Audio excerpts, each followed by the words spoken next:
From Lagos, the nation's commercial capital, good afternoon and welcome. This is Lunchtime Politics, reaching you live from Channels Television. I am Bukola Koka. The headlines. The Senate President, Gbajabiamila, presides over the first sitting of the 10th Assembly.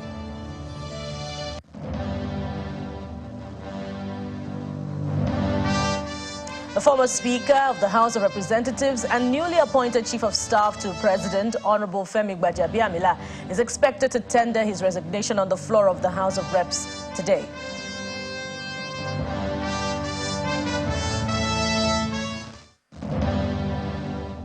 And Governor Namadi of Jigawa State sacks managing directors, general managers, executive secretaries, directors general, chairmen, and members of board of agencies and parastatals in the state.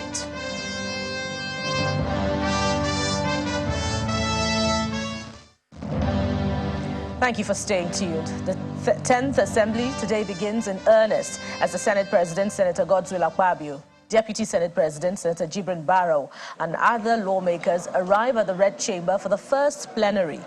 It was a scanty chamber, and as soon as they arrived, members in the hallowed chambers exchanged pleasantries while the Senate President says the prayers.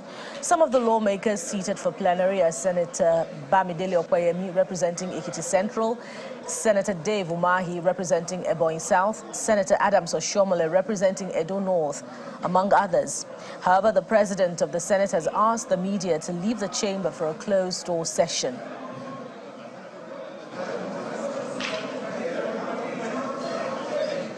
The former Speaker and new Chief of Staff to the President, Honorable Gbajabiamila, is going to tender his resignation on the floor of the House of Reps today. Questions had emerged about what would happen to his seat following his appointment as Chief of Staff to the President.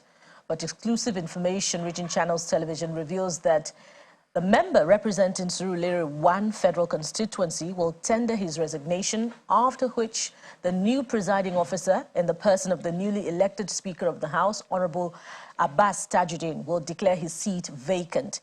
And in the short term, INEC will need to conduct a fresh election to fill the now vacant seat of the former Speaker. Honorable Gbajabiamila had previously served as Minority Whip, Minority Leader, Majority Leader, and then before he was elected Speaker of the House in 2019. And now let's go again to the upper chamber, which witnessed a mild drama before the election that eventually resulted in the emergence of Senator Gbajabiamila as President of the Senate. Following the nomination of Senator Akpabio and former Governor of Zamfara State, Senator Abdulaziz Yari, there was a shouting match between members who argued that Senator Yari is not a ranking member of the Red Chamber. When the dust settled and the election was concluded, Senator Akpabio emerged victorious, scoring 63 votes to Senator Yari's 46, while the senator representing Kano North, Jigawa Barrow, was declared Deputy Senate President unopposed. Our correspondent Victor Matthias reports. As senators-elect gather for their inauguration as members of the upper legislative chamber, an election of the one who would be referred to as the first among equals. An event billed to start 10 a.m. commenced a few minutes past 8, with some lawmakers already in the building as early as 4 a.m., with no reason given for the sudden change of time. And I'll call the clerk senate to make the roll call. Without a substantive president, the clerk of the National Assembly commences proceedings. First, a roll call of senators-elect present, and then a call for nominations of candidates for the position of the Senate President. However, the nomination of Senator Abdulaziz Yari draws this reaction.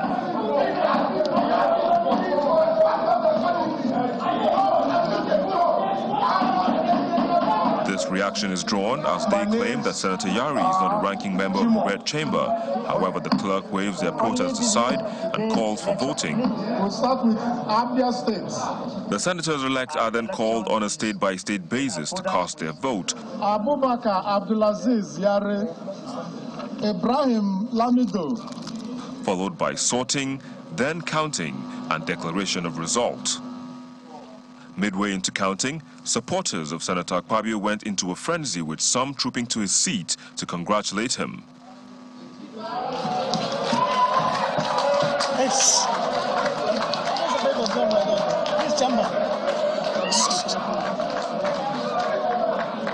results were eventually announced by the Clerk of the National Assembly. Total number of votes cast 109. Absent nil. Abstain nil. Abdulaziz Yari scored 46 votes.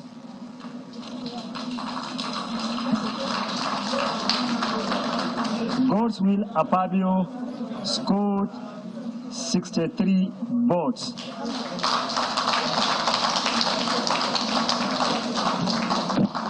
Therefore, Senator-elect Godswill Apabio, who has received the highest number of votes, is hereby declared and returned President of the Senate.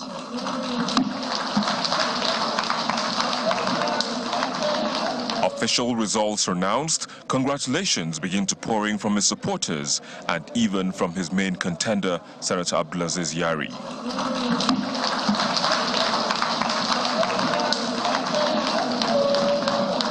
A swearing-in ceremony followed. That I will preserve, Protect, and defend the Constitution of the Federal Republic of Nigeria. defend the Constitution of the Federal Republic of Nigeria. And attention was turned to the position of the Deputy Senate President, where Senator Jibrin Barrow from Kano North was returned unopposed. To the best of my ability, faithfully, in accordance with the Constitution of the Federal Republic of Nigeria. In accordance with the Constitution of the Federal Republic of Nigeria. The Senate President gives his inaugural speech, where he gave assurances to be a president for all and promised to work hand in hand with the executives for the betterment of the country.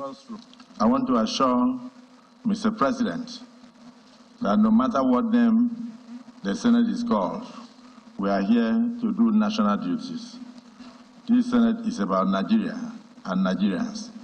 And so long as the policies that come to these chambers concern the empowerment and upliftment of Nigerians, we shall dwell and deliberate and then have robust debate on them with public hearings. We will work closely with the executive arm of government whilst maintaining the normal independence of the legislature. Other members were also sworn in as senators and members of the 10th Assembly, with the plenary adjourned to June the 14th, 2023. Victor Matthias, Channels Television News. The ayes have it. Well, in the Green Chamber of the National Assembly, Right Honorable Abbas Tajuddin was elected the Speaker of the House of the 10th Assembly. He beat the other two contestants, Aminu Jaji and the former Deputy Speaker Idris Wase, by a landslide with 350 votes against Mr. Wase and Mr. Jaji, who scored 3 votes each. Honorable Benjamin Kalu, representing Binde Federal Constituency of Abia State, was also elected unopposed as the Deputy Speaker. The House is full of legislators-elect and their loved ones, and everyone must identify himself or herself with the role.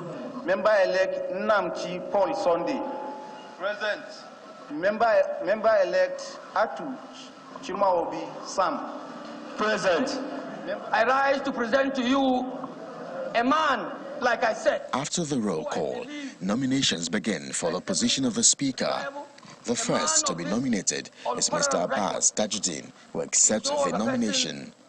Right honorable members, the CNA, distinguished ladies and gentlemen, I rise to humbly accept the nomination as made by Also nominated are the immediate past Deputy Speaker, Idris Wase and Aminu Jaji, who both accept the nominations. Time to vote. Every member rises to do so via a voice vote.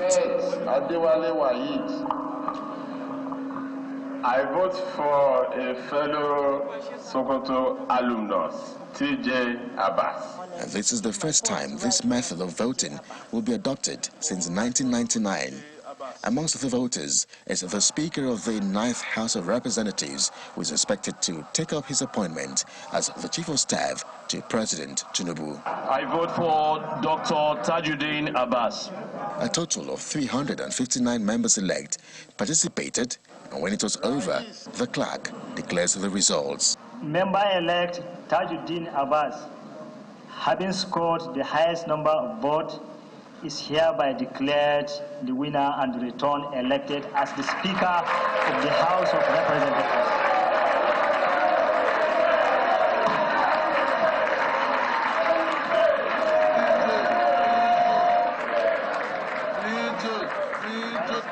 Mr. Abbas Tajuddin, who is a third timer, is led to the Speaker's seat by his supporters, and the clerk administers the oath of office. I, Abbas Tajuddin, Do solemnly affirm that I will be faithful and bear true allegiance bear true allegiance to the Federal Republic of Nigeria. So help me God. So help me God.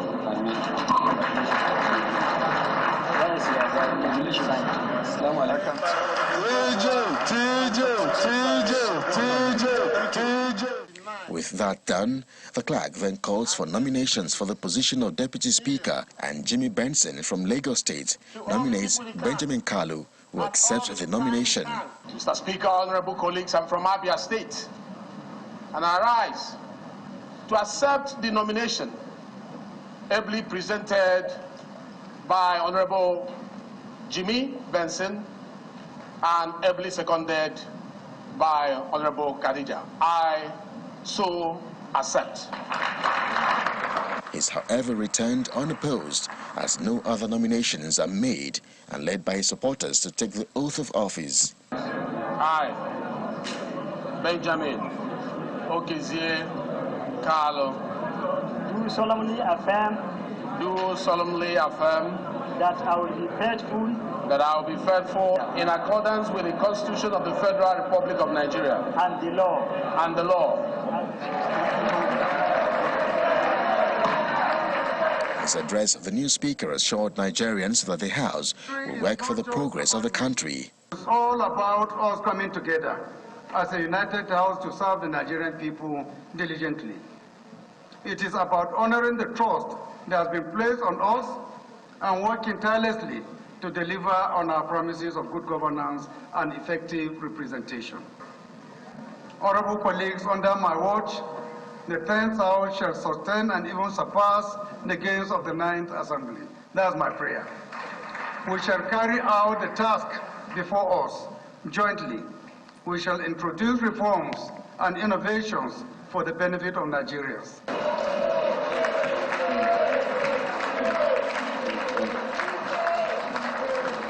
I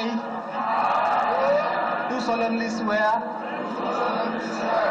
After taking his oath of office, a total of 3, the Speaker administers the oath of office to the 359 elected members of the House of Representatives in the 10th National Assembly. Expecting a lot of goodies and Well, the tussle is now over, and as they would say, the work of the federal lawmakers is cut out for them. What are the expectations? Find out answers after the break. Stay with Lunchtime Politics.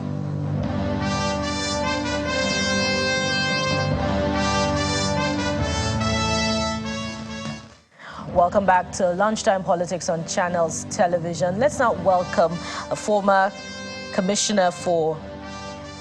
Attorney General and Commissioner for Justice, Kaduna State, Mr. Jonathan Adamu, as he joins us now on Lunchtime Politics to review proceedings of the inauguration of the 10th National Assembly and, of course, expectations from the newly inaugurated federal lawmakers. Mr. Adamu, thank you for joining us on Lunchtime Politics. Thank you very much. It's my pleasure to be with you this afternoon.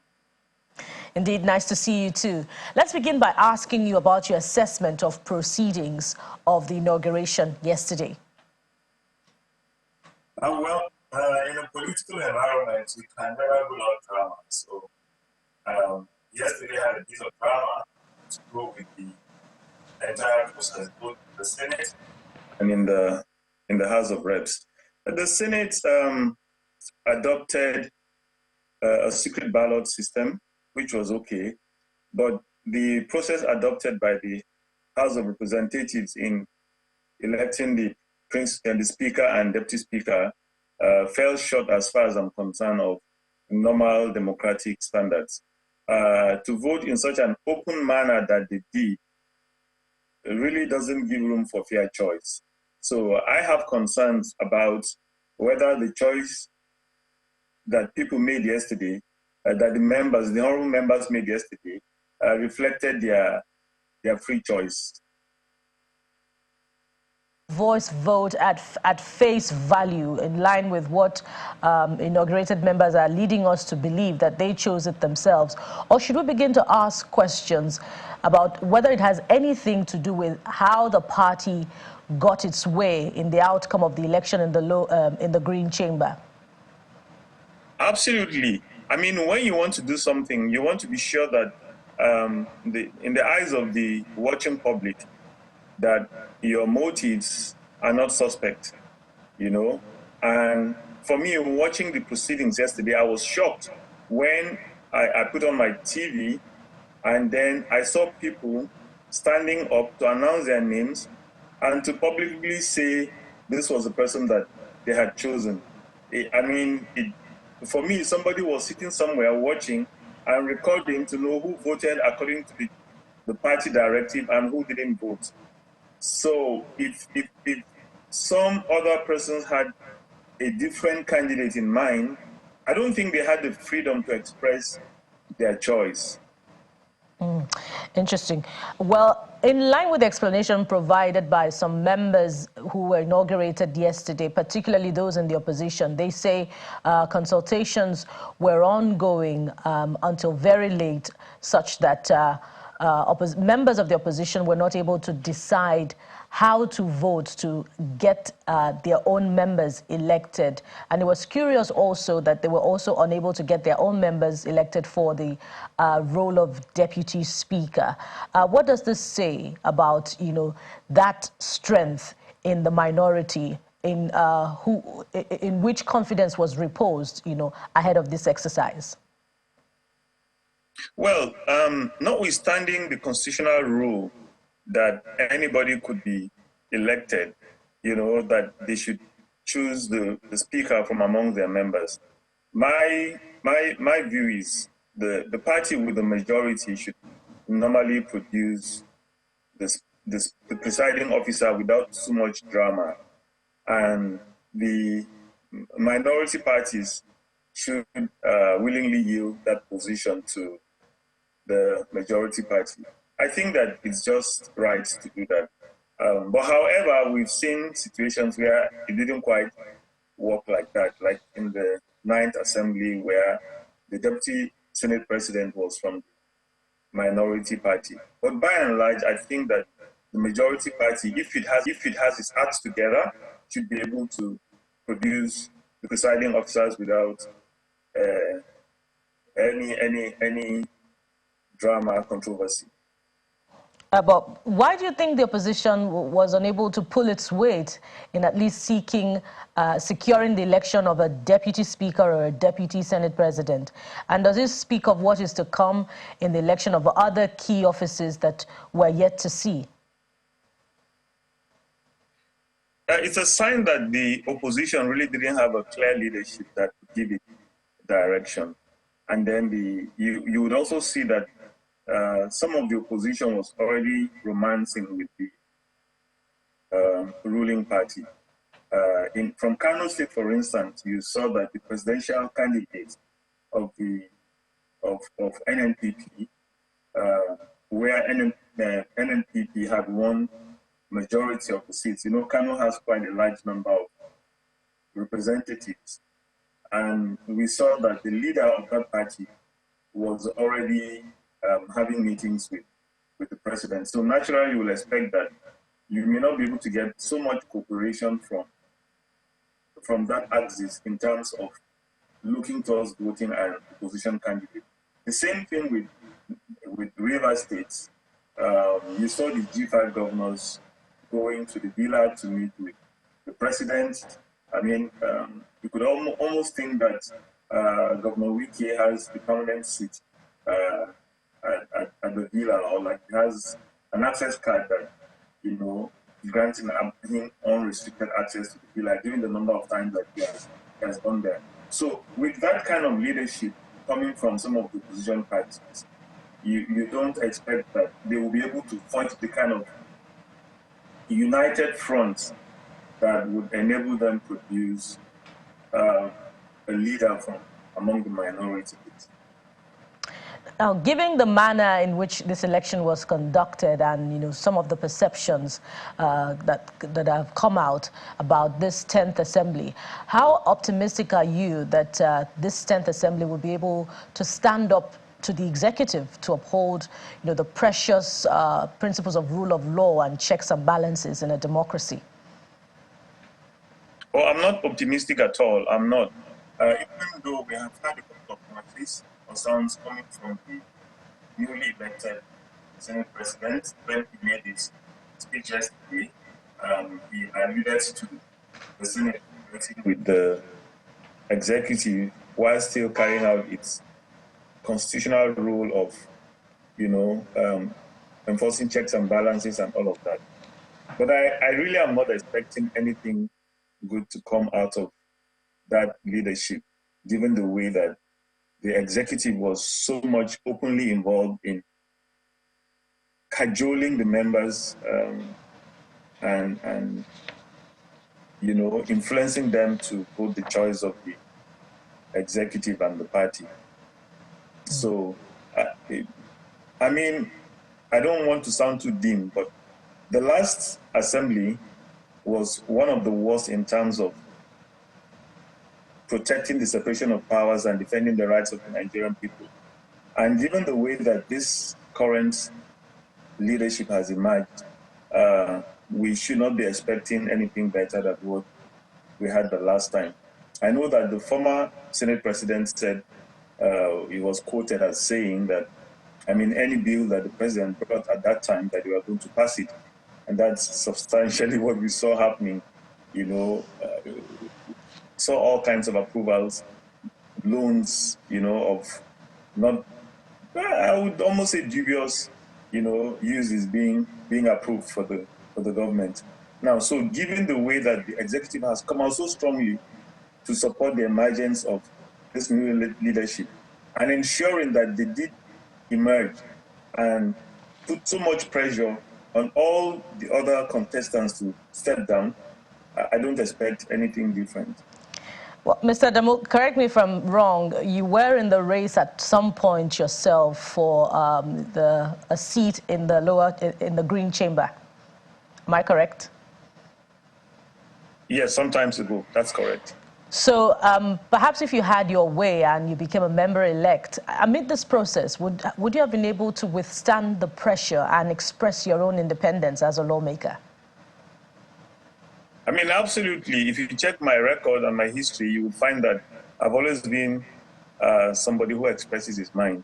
I started my political career in the State House of Assembly, and at that time I was the lone member from the Action Congress, and I spoke my mind at each time. If I disagreed with anything, I remember the governor bringing, bringing some bills that really we had issues with, and I boldly spoke against them over and over again. So I don't think that it would have been different if I had been in the National Assembly. I probably had rallied some of my colleagues. Well, Mr. Adamu, some would say that the National Assembly is a different ball game entirely. But then again, we wish you the best in future opportunities. Thank you so much for your time and contribution on Lunchtime Politics today. Mr. Jonathan Adamu is the former Commissioner for Justice and Attorney General, Kaduna State. Thank you very much. Thank you very much. It's always my pleasure. The Presidential Election Petition Court has resumed its hearing of petition, and the Petition Court beginning the day's proceedings with the case of Mr. Peter Obi versus INEC, Tinubu Shatima, and the APC. When the court sat on Tuesday, the petitioner, Peter Obi, and Labour Party tendered additional evidence to buttress their petitions. The petitioners are expected to continue with the presentation of evidence and call up more witnesses.